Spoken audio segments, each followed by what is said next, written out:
your weekly view of young leaders taking big steps. This is Next Gen.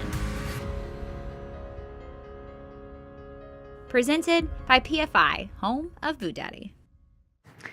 So I finally get to bring you to my alma mater, Mount Vernon, and more specifically, the Mount Vernon Ag Department, where I spent many hours. Let's go meet Mr. Shepard and see what his Ag Structures class is doing.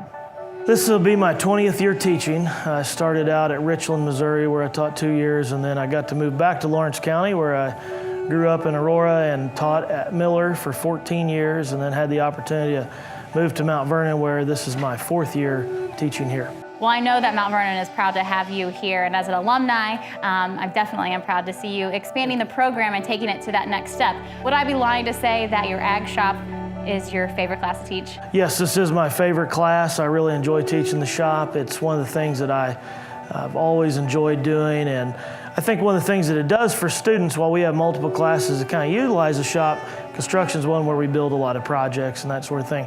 Students learn they learn the value of work ethic first and foremost, I think is important.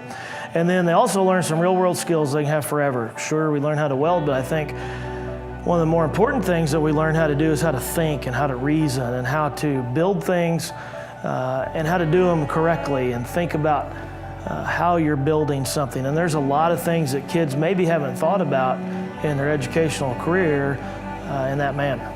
Well, I remember learning how to weld in my Ag 1 class and taking that a little further when I was in the classroom myself teaching, but nothing to the extent of the projects we're seeing out there. Take me through some of those and how these projects come to be. So yes, we do try to get most of our students in Ag Science 1 to experience welding while our shop's not big enough to do that all the time. Because we have a lot of projects like you saw out there, many of our projects are things that I always give students the option first. If they're in my class, whatever they want to build and can afford, let's do it. And otherwise, we have members from the community that we build projects for.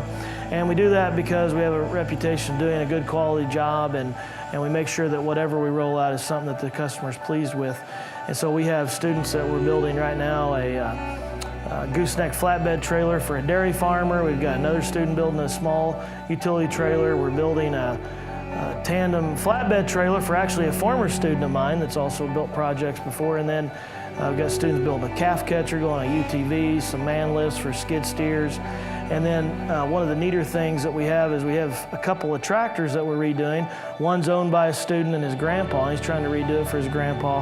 And then one that was donated by a former FFA member, a tractor that we are trying to get back to using and then keep it for the chapter. And then also have a couple of students that built an animal science lab out back that really impressive. If it wasn't for them and the skill they have and the work ethic they have, there's no way it would have been done in 10 minutes. So maybe one of the newest, coolest tools that your students are able to get their hands on is that plasma cutter. Yes, one of the new things that we wanted to do was to buy a computer-aided plasma cutter that we weren't the first to have it, but it's one of those that we felt like we need to teach skills at, because in the industry, those kinds of tools are being used all the time. In fact, there's just an industry right across the road here that's using that very same piece of equipment, and we wanted to give students those skills. So what we're doing is we kind of started a sign making business to make a little extra money, but also the real reason we bought it is that we can make our own trailer parts when we need to, and we're custom fabricating projects out there, and that's one of the reasons that we bought it. So these students are not just learning the hands-on application and building these projects, but they're learning how to run a business, making plans, doing the research, and buying the supplies. Sure. One thing that we always do at the beginning of the school year after we do kind of our skill welds and we kind of figure out what it is that the students want to build is I'll have them actually estimate the bill of materials that they want to do, and I have them get on websites, actually call the suppliers and get the prices themselves and kind of estimate what it is. Then we talk with either their parents or the person that's buying the project, make sure that that estimate's going to work for them as we build it. So they're learning a lot of things in terms of communication. They got to communicate with the suppliers. They also need to communicate with whoever's buying it and see if that's workable for them, and all the other things about running a business of high quality products are important in making a business successful. That's one of the things I think this class is so important, because we're teaching real hands-on skills.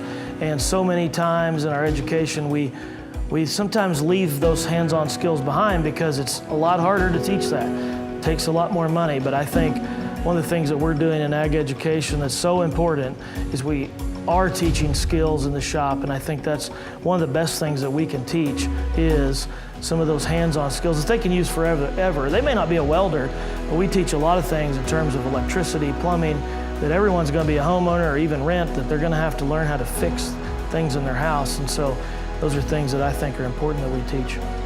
So, Mr. Shepard, take me through your students. I know that you have a diverse group of young men and women out there. We do. We have a lot of great kids, and we always say we're in the market for good kids, and we do have a lot of good ones. And many of our students are rural students, and many of them are close to the farm, many of them live on a farm, but all these students, I believe, the things that they're learning out here, I think will be super beneficial for their entire life. I really feel like maybe they're not all going to be welders, but they all are going to be problem solvers. So just as Mr. Shepard said, these students are taking hands-on learning to the next level, but also learning problem-solving skills they will use for a lifetime.